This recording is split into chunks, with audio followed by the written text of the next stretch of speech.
계속해서 우리가 살펴보고 있는 것은 다윗이 왕이 되어가는 과정에 관한 이야기이죠. 자, 그렇다면 이 이야기의 주인공은 마땅히 누가 되어야 될까요?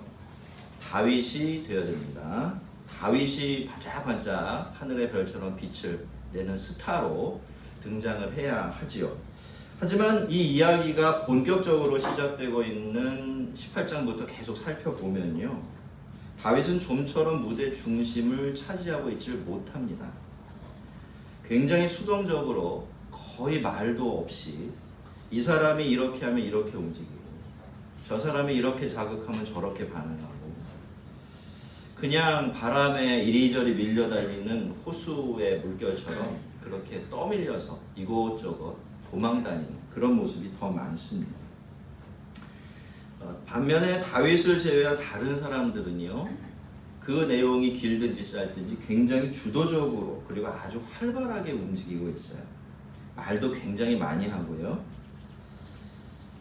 그래서 이야기만 놓고 보면 누가 주인공이고 도대체 누가 조연인지를 모를 정도로 이 이야기 속에서의 다윗의 비중은 굉장히 작습니다. 다윗이 마땅히 주인공이 되어야 될 이야기 속에서 이렇게 다윗의 비중이 작고 또 다른 사람들의 비중은 더 그만큼 상대적으로 크다. 다윗은 주변인으로 밀려나 있고 다른 사람들이 그 자리에서 자기 세상 만다는 듯이 활기차게 움직이고 있다.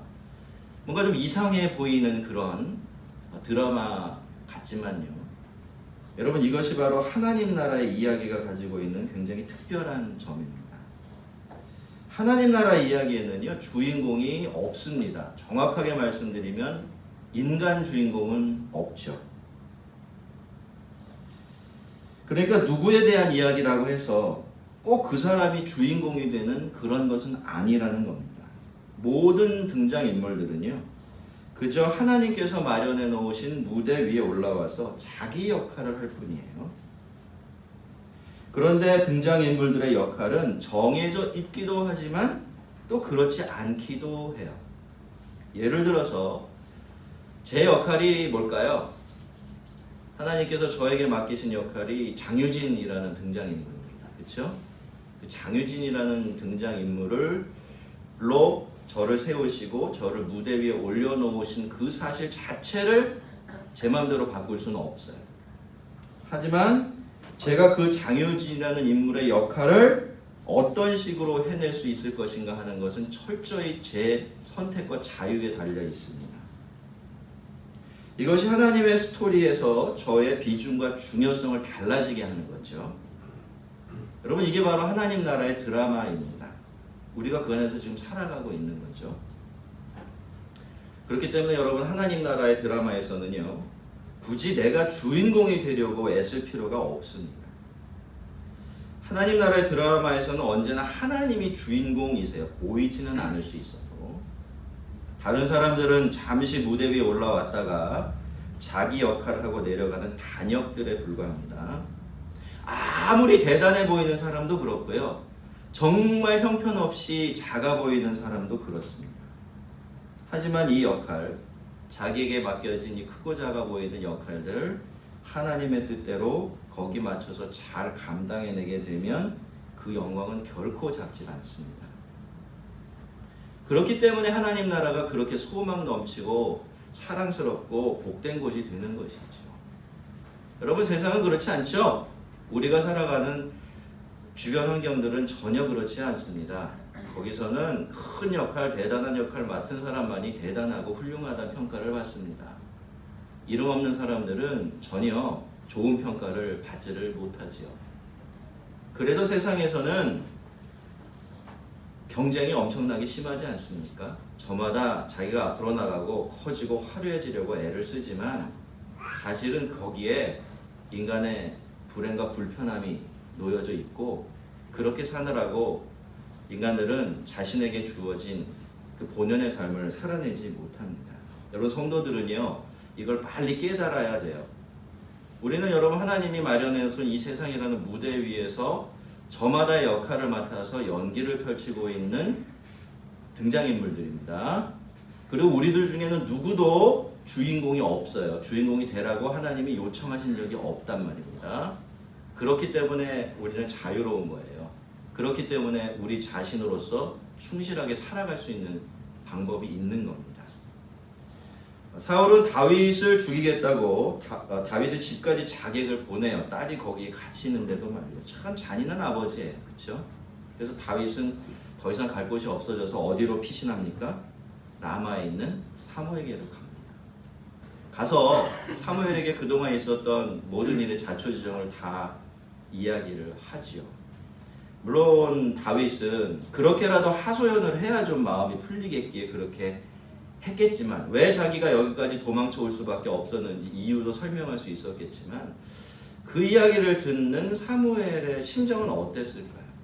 참담하지 않았겠습니까?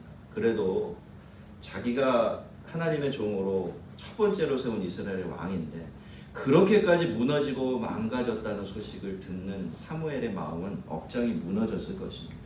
그건 뭐 하나님도 마찬가지였겠죠. 사무엘은 다윗을 데리고 라마의 나요시라는 조금 더 구석진 곳으로 들어갑니다. 함부로 찾아오지 못하도록 한 건데요. 물론 이제 그 어떤 사람이 그 사실을 알게 되고요. 그것을 사울에게 일러 바치게 됩니다. 참 세상에 비열하고 치사한 짓을 한 거죠. 여러분, 우리가 이 어떤 사람이 누구인지 알 길이 없습니다. 하지만 이 어떤 사람도 어엿한 하나님 나라 드라마의 등장인물로 오늘 성경에 기록이 되고 있어요. 어쩌면 이 세상을 살아가는 거의 모든 사람들은 이 어떤 사람의 역할을 하고 있는지도 몰라요. 그게 누구인지 정확하게 알려져 있지도 않고 그다지 빛나지도 않고 때로는 어떤 사람이라는 이름조차 얻지 못하지만 그럼에도 불구하고 하나님이 써내려 가신 하나님 나라 이야기에 저마다 역할을 하면서 그렇게 살고 있을 겁니다. 그런데 오늘 무대 위에 올라온 이 어떤 사람은요, 아예 무대 위에 올라오지 않았으면 더 좋았을 것 같습니다. 괜히 어떤 사람으로 굳이 등장을 해서는 사울이 죄 짓는 일을 돕는 공범이 되고 있으니까 말입니다. 성도 여러분, 우리는 수많은 사람들 사이에서 살아갈 수밖에 없는 사람들이죠. 인간들이 우리의 사는 삶의 환경이 될 수밖에 없는 그런 사람들입니다. 그렇기 때문에 우리가 사람을 어떻게 대하는가 하는 데 대한 굉장히 예민한 지혜를 좀 가지고 있어야 돼요. 여러분, 오늘 우리는 이런 류의 어떤 사람들 참 주의해야 합니다. 이런 사람들은 우리를 위하는 척해요. 우리 편들어주는 척 합니다. 하지만 이런 사람들은 우리를 유혹합니다. 사탄의 대역입니다. 우리가 때때로 옳지 못한 일, 바르지 못한 일을 하려고 할 때가 있습니까? 없습니까? 있어요. 그렇죠? 우리도 죄의 유혹을 받는 사람들입니다. 그럴 때 우리의 편을 들어주고 우리를 위해준다 합시고 그것을 부추기고 그것에 잘한다 박수를 쳐주는 사람, 이런 사람들은 모두 다 오늘 본문에 나오는 어떤 사람들이에요. 우리는 이런 사람들이 누구인지를 잘 분별해야 하고요. 또 인생의 무대로 이런 사람들이 내 인생의 무대로 함부로 올라오지 않도록 잘 막아서야 합니다. 그리고 그런 사람들하고는 적절하게 거리를 두고 살아가야 해요. 뭐 원수를 지고 함부로 막 정죄하고 그럴 필요는 없겠지만 그래도 일정한 거리를 잘 유지해서 그 사람 때문에 나에 내 있는 죄성이 자극되고 내가 하나님 앞에 잘못을 저지르는 방향으로 가지 않도록 스스로 조심을 해야 합니다. 자, 그리고 우리는 혹시라도 우리 자신이 이런 어떤 사람이 되지 않도록 주의하는 일도 반드시 필요해요. 팔은 어디로 굽죠? 바깥으로 굽는 사람이 있나요? 없어요. 이게 무슨 뜻입니까? 가까운 사람일수록 그런 역할 하기가 참 쉽습니다. 특별히 가족들이기 때문에 그런 역할 하기가 굉장히 쉬워요. 여러분, 제가 이렇게 교회에서 가족들이 신앙생활하는 모습을 보면 여러 가지 참 느끼는 게 많습니다. 근데 참 안타까운 모습이 하나 있어요. 그게 뭐냐면 뻔히 그것이 잘못된 것인 줄 아는데 가족이라는 이름으로 하나가 된다라는 거죠. 여러분, 하나님께서 왜 우리를 가족으로 살게 하셨을까요? 무조건 역성 들어주고 편 들어주고 잘한다 박수 쳐주기 위해서 그렇게 지지자 격려자의 노릇만 해주기 위해서 우리를 가족이 되게 하셨겠습니까? 그렇지 않죠. 여러분, 성도들이 한 가족으로 살아간다는 것은 사실은 그런 역할도 굉장히 중요한 건 사실입니다만 굉장히 건전한 비판 세력이 되어주라고 하신 겁니다. 옆에 있는 내가 사랑하는 가족이 잘못 생각하고 잘못된 선택을 하려고 할 때 아니다, 다시 한번 생각해봐라, 그건 틀린 거 아니겠냐 라고 말해주라고, 그렇게 함께 같은 바른 길을 찾아서 가보라고 성도들을 하나의 가족으로 묶어서 살아가게 하고 있는 것입니다. 그러니 어떻습니까? 우리는 가족으로 살면서 이 두 가지를 조심해야 되는 거죠. 내가 이런 어떤 사람이 되지 않도록 조심해야 되고, 혹시라도 우리의 가족이 사랑한다라는 걸 잘못 생각해서 내가 잘못된 길을 갔는데도 편들어주고 맞다고 할 때 그런 이야기를 내가 이렇게 유혹되지 않도록 스스로 조심을 해야 합니다. 사울은 그 어떤 사람의 말을 듣고 부하들을 라마나이ot으로 보내요. 사탄이 던진 미끼에 입질을 시작을 한 것입니다. 라마나이ot으로 가는 사울의 부하들은 거기서 사무엘과 그의 제자들인 선지자들을 만나게 되는데, 그들은 거기서 하나님의 영에 붙들려서 예언을 하고 있었고요. 그 부하들이 그 모습을 보는 순간 자기들도 하나님의 영에 붙들려서는 예언을 하기 시작합니다. 물론 이게 앞에 나온 선지자들의 예언과는 다른 단어로 되어 있어요. 앞에는 진짜의 예언인데 이 뒤쪽에 나오는 이 병사들의 예언은 그저 무슨 뜻인지 모르고 주절주절되는 그냥 그런 어떤 뜻모를 이야기들로 되어 있습니다. 자, 근데 여러분, 이 장면 우리가 어디서 많이 본 것 같지 않습니까? 기억이 나시지 않으세요? 처음에 사울이 나귀를 찾으러 사무엘이로 왔다가 기름 부음을 받고 집으로 돌아가는 도중에도 이런 일이 있었어요. 그때 사울은 하나님의 영에 사로잡혀서 예언을 했죠. 그것이 사울에게는 하나님께서 자기를 왕으로 선택하셨다는 엄청나게 강력한 증거가 되었고요. 또 앞으로 사울이 이스라엘의 왕으로서 어떻게 살아가야 하는지를 알려주는 아주 소중한 하나님의 메시지 역할도 했었습니다. 근데 여러분, 바로 지금 다시 그때 그 일과 쌍둥이처럼 닮은 일이 다시 한번 반복되어서 일어나고 있는 겁니다. 자, 그 상황은 당연히 사울에게도 이제 보고가 되었어요. 그렇다면 당연히 사울은 옛날 일을 떠올리고 이게 무슨 뜻인가 생각을 해야 될 겁니다. 그리고선 딱 멈춰 서야겠죠.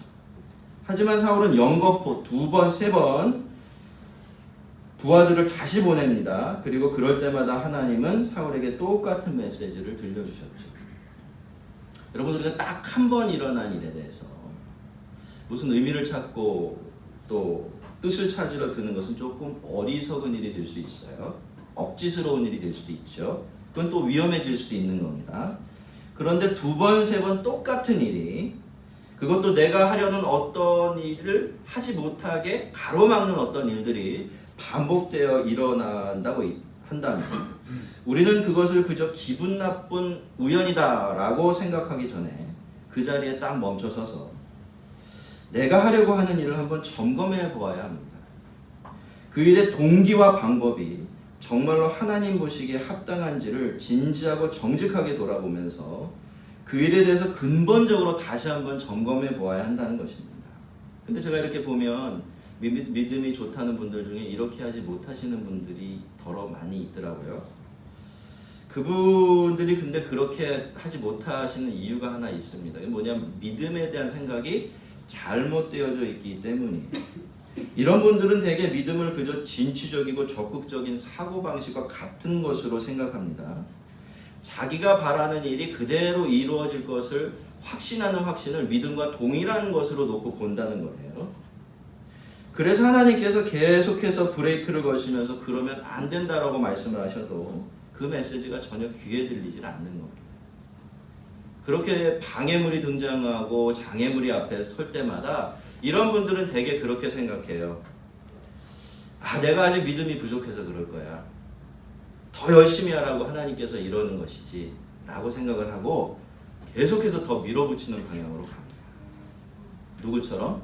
사울처럼 말이죠.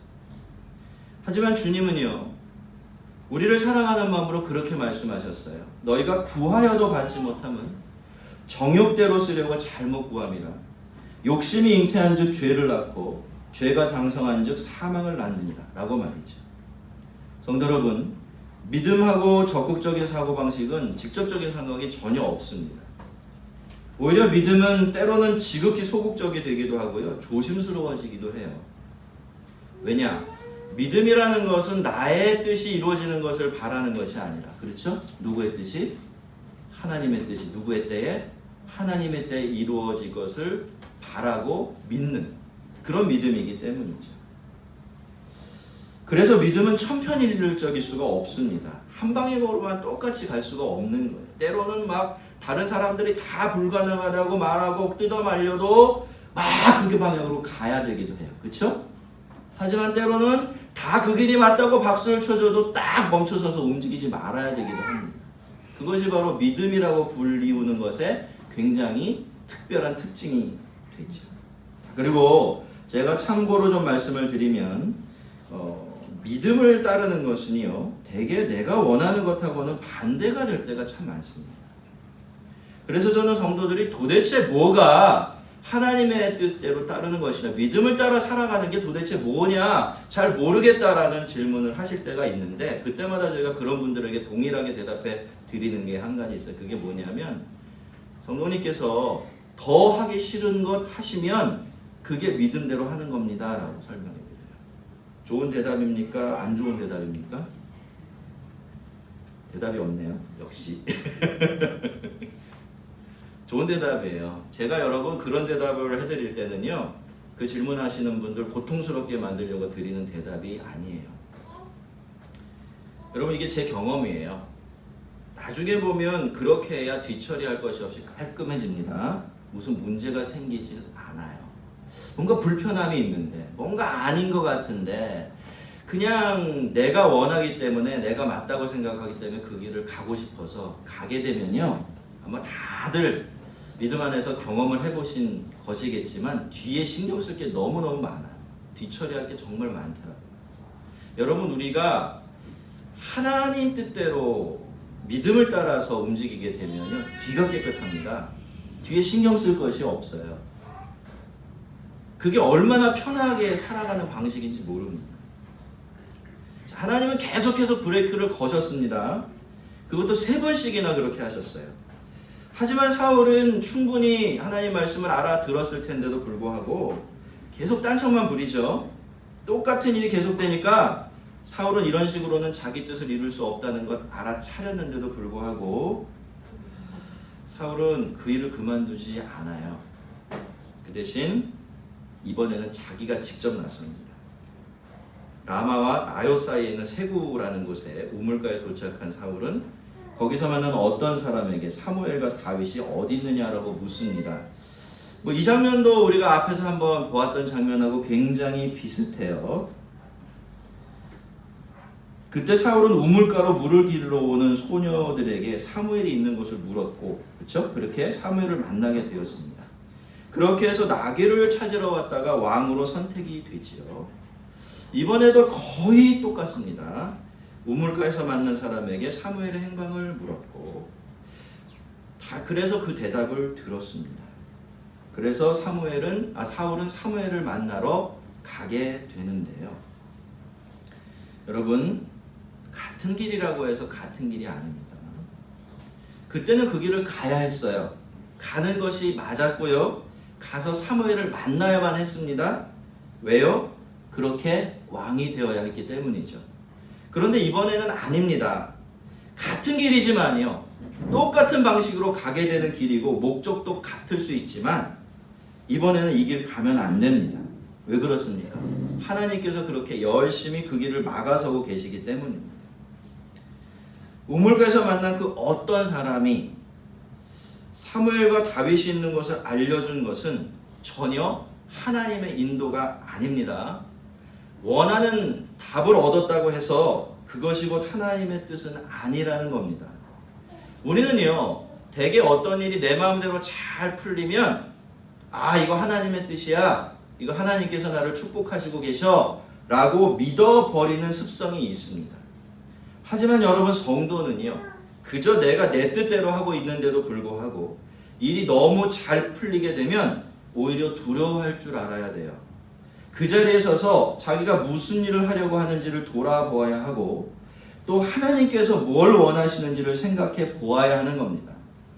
생각해 볼까요? 여러분 하와가 선악과를 따먹고 싶은 마음이 여기까지 올라왔어요. 근데 딱 눈을 들어서 보니까 그 나무에 선악과가 탐스럽게 열려 있어요. 그러면 그렇다고 해서 손을 뻗어서 그 선악과를 따먹는 것이 하나님의 뜻일까요?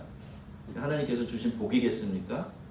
그렇지가 않습니다. 그것은요 하나님의 질문일 수가 있어요. 자, 한번 생각해 보라는 거예요.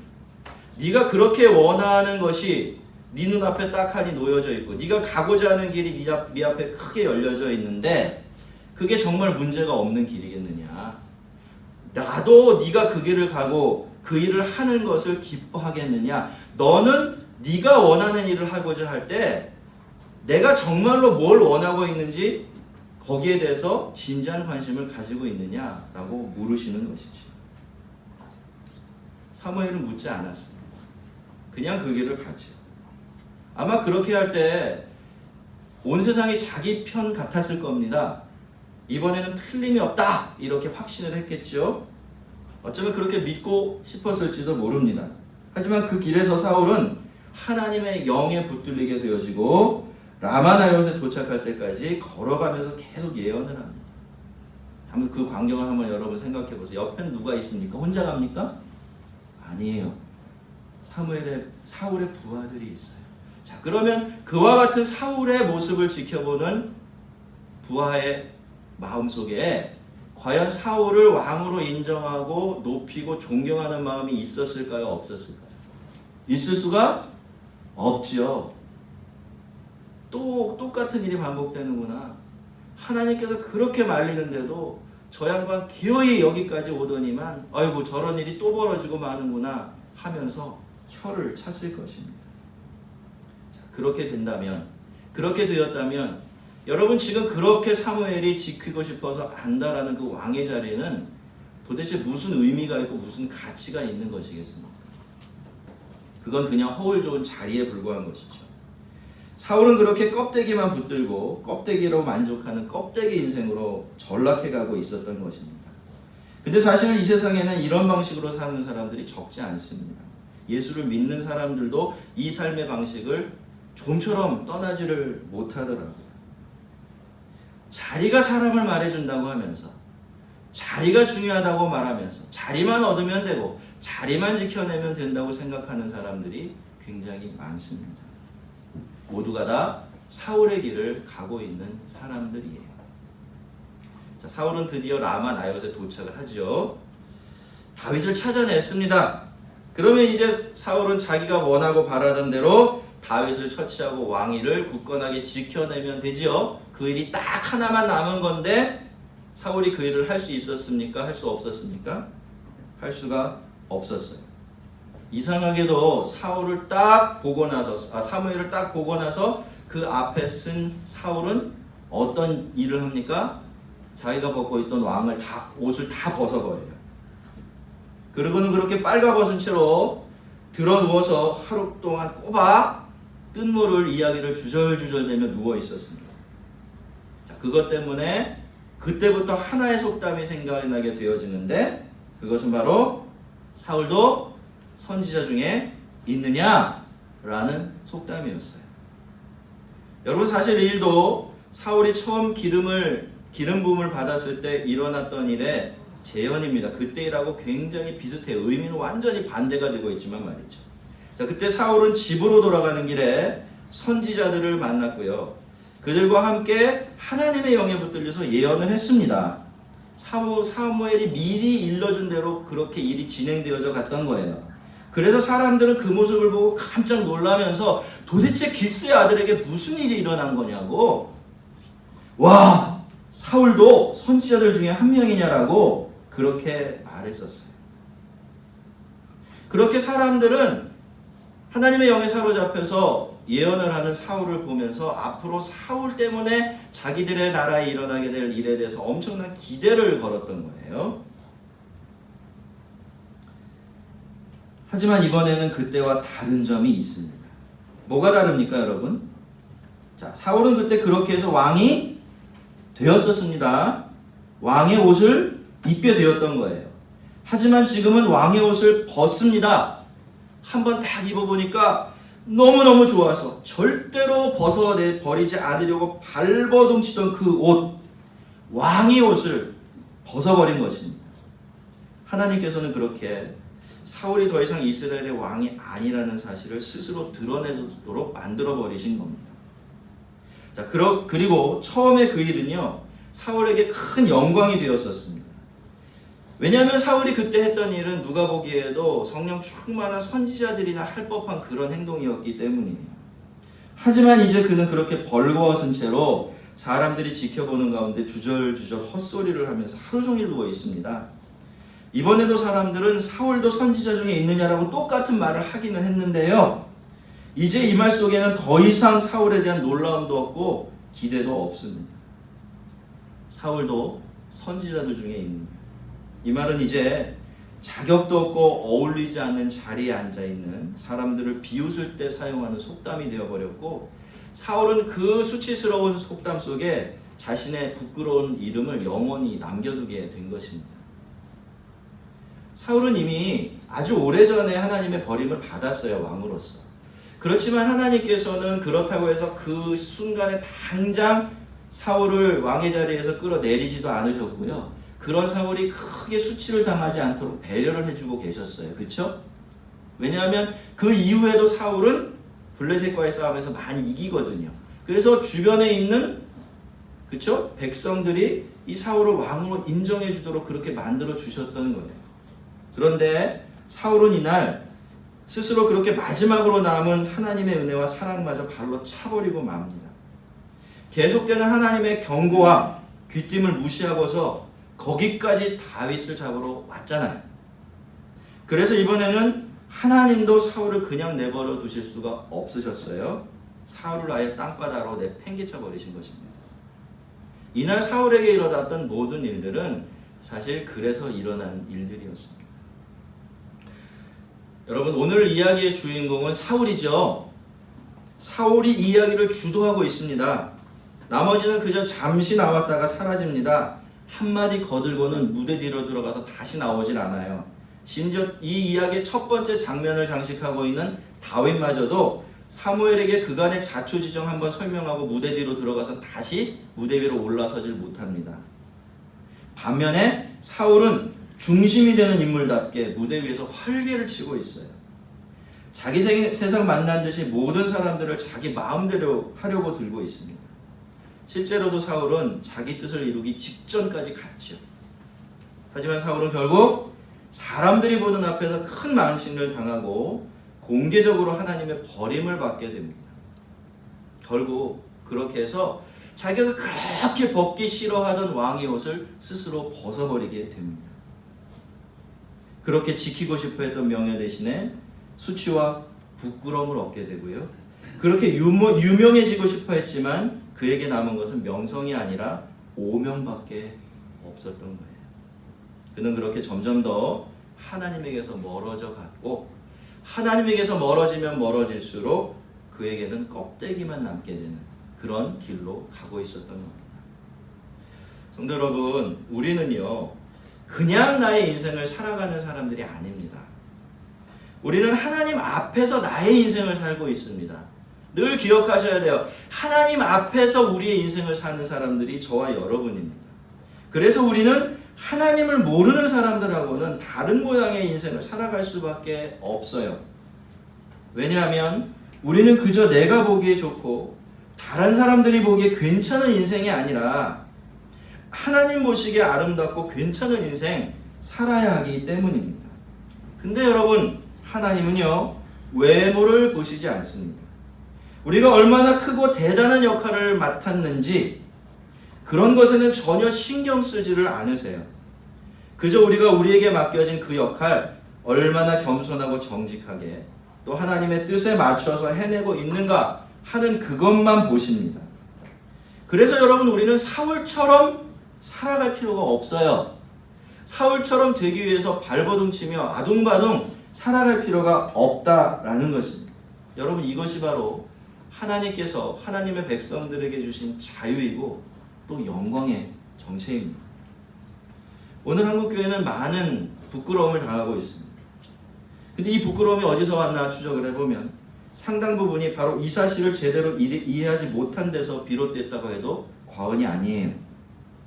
그러니까 하나님을 오해하고 하나님 나라를 곡해했던 것이죠. 한국교회는 지금까지 하나님 나라도 세상의 기준하고 똑같은 기준으로 움직여 간다라고 생각해 왔던 것 같아요. 자기 입으로 그렇게 말한 적은 없지만 실제적으로는 그렇게 움직여 왔습니다. 그래서 스스로 커지고 스스로 대단해지려고 애썼고요. 그렇게 해서 커지고 대단해지면 그걸 자랑했습니다. 사울처럼 말이죠. 그래서 지금 우리들은 이렇게 하나님께서 우리에게 주신 영광과 자유를 많이 잃어버리고 만 것입니다. 우리는 사무엘상의 말씀을 통해서 계속해서 하나님께서 높이실 자는 높이시고 낮추실 자는 낮추시는 이야기들을 다 들어왔습니다. 성도 여러분, 하나님 나라 스토리 속에는요, 큰 역할도 없고 작은 역할도 없습니다. 모두가 다 작은 역할이고요, 모두가 다 큰 역할이에요. 그리고 모든 역할이 다 큰 역할이 될 수가 있고 모든 역할이 다 작은 역할이 될 수가 있습니다. 예수님께서는 커지고자 하는 자는 작은 자가 되고 높아지고자 하는 자는 낮아져야 한다라고 말씀하셨습니다. 그래서 여기서 커지고자 하는 사람은 하늘에서 영원히 작아질 것이고 여기서 높아지고자 하는 사람은 거기서 한없이 낮아질 것이다 라고 그렇게 말씀하셨어요.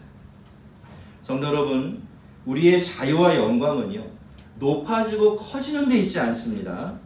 하나님 나라는 이 세상 나라와는 전혀 다른 원리로 움직이는 그런 다른 나라예요. 하나님은 우리에게 자유를 주셨습니다. 그 자유가 어떤 자유입니까? 딱 우리만큼 우리로 살기만 하면 되는 그 귀한 자유를 주셨어요. 전혀 주인공이 될 필요가 없는 그런 자유를 주신 겁니다. 여전히 주인공이 되고 싶어 하시는 분들은 이 자유가 얼마나 귀한지 모르겠지만요. 앞서도 말씀을 드렸지만 우리가 주인공이 되려고 하면 반드시 빠지게 되는 함정이 있습니다. 그게 뭡니까? 그게 뭐예요? 비교의식, 경쟁심리. 여기에 빠지게 돼 있어요. 여러분의 인간의 불행이 어디서부터 옵니까? 인간의 부자유함이 어디서부터 오죠? 바로 여기서부터 시작되는 거예요. 경쟁심리. 비교하는 거예요. 그래서 저 사람보다 나으면, 내가 저 사람보다 좋은 결과를 내면 나는 대단한 사람인데 나는 엄청난 사람이에요. 근데 옆을 보니까 어때요? 나보다 공부 잘하는 애가 있어요. 아무리 발버둥 쳐도 따라가지 못하는 애가 있는 거예요. 기가 죽습니다. 푹푹 한숨을 쉬어요. 제가 중학교 때요, 저랑 친하게 지내는 감충원이라는 애가 있었어요. 이름이 독특하죠? 얘가 재미있는 아이라서 별명이 감막이었는데 얘가 머리가 기가 막히게 좋은 애입니다. 저는요, 다음날 한문 시험을 보는 날은 전날 밤에는 어김없이 밤을 새서 한자를 공부를 해야 돼요. 마지막으로. 그래야 몇 점? 80점. 근데 얘는 30분 봐요. 그럼 다음날 몇 점? 100점. 걔만 쳐다보고 있으면 기가 죽어요. 걔만 쳐다보고 있으면 화가 딱지가 나요. 열등감에 빠져요. 이유가 뭐죠? 비교 때문에 그런 거예요. 내가 저 아이의 삶을 살고 싶어서 그런 겁니다. 내가 저 아이처럼 살지 않으면 안 된다는 생각에 빠져있기 때문이에요. 그럴 필요 없는 거죠. 저는 80점짜리예요. 열심히 살아도. 걔는 대충 살아도 100점짜리예요. 괜찮아요. 무슨 상관이 있습니까? 하나님이 뭘 보시죠? 너는 60점짜리로 너는 80점짜리로 최선을 다했느냐, 그것만 보세요. 여러분, 하나님 보시기에 대충 살아서 100점 맞는 사람하고 열심히 살아서 60점 맞는 사람하고 어떤 사람이 더 영광스럽고 귀할까요? 맞습니까? 우리 하나님 그런 분 맞죠? 그래서 성도의 참된 자유는 바로 거기에 있어요. 내가 주인공이 될 필요가 없습니다. 내가 굳이 남처럼 되려고 발버둥 치며 살 필요가 없는 거예요. 그것이 하나님께서 하나님의 백성들에게만 주시는 굉장히 소중한 자유인데 우리는 그동안 하나님을 오해했죠. 사실 하나님 나라도 제대로 알고 있지 못했습니다. 그래서 스스로 세상을 흉내내려고 했고 스스로 불편하고 불행한 자리로 자꾸 가게 되었던 겁니다. 성도 여러분, 오늘날도 하나님이 만들어 놓으신 이 세상이라는 무대 위에는 수많은 사람들이 올라와서 저마다 하나님께서 맡기신 역할을 하며 살아가고 있어요. 그 사실을 스스로 인식하든 인식하지 못하든 말이죠. 우리는 이제 알고 있죠? 우리도 그들 중에 한 사람입니다. 우리가 하나님께서 우리에게 맡기신 그 역할, 하나님이 마련해 두신 이 무대 위에서 하나님의 뜻에 합당하게 최선을 다해서 감당해내고 있는 사람들이라는 것 확실히 알게 되었습니다. 열심히 사세요. 성실하게 사세요. 하지만 결과까지 여러분이 책임지려고 하지 마세요. 결과까지 여러분의 손에 쥐려고 하지 마십시오. 절대로 그럴 필요 없습니다. 여기 오늘 젊은 친구들이, 젊은이 아니라 어린 친구들이 와 있기 때문에 목사님이 옛날 얘기를 하나 해줄게요. 목사님은 중학교 때부터 누구하고 싸워서 누구하고 경쟁해서 이겨보려고 한 적이 없어요.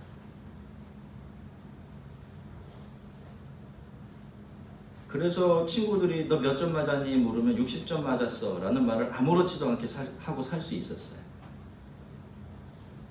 그 자유가 어디서 나왔냐면 참 그게 하나님의 은혜였던 것 같은데 제가 그거 어린 나이에도요 하나님이 나에게 뭘 잘하라고 명령하신 적이 없다. 남보다 나으라고 명령하신 적이 없다라는 것을 깨달았어요. 그래서 그때부터 저는 그냥 제가 열심히 해서 결과가 나오면 그걸로 늘 만족하면서 살았습니다. 그래서 제가 도태되고 낙오됐냐? 절대로 그렇지 않아요.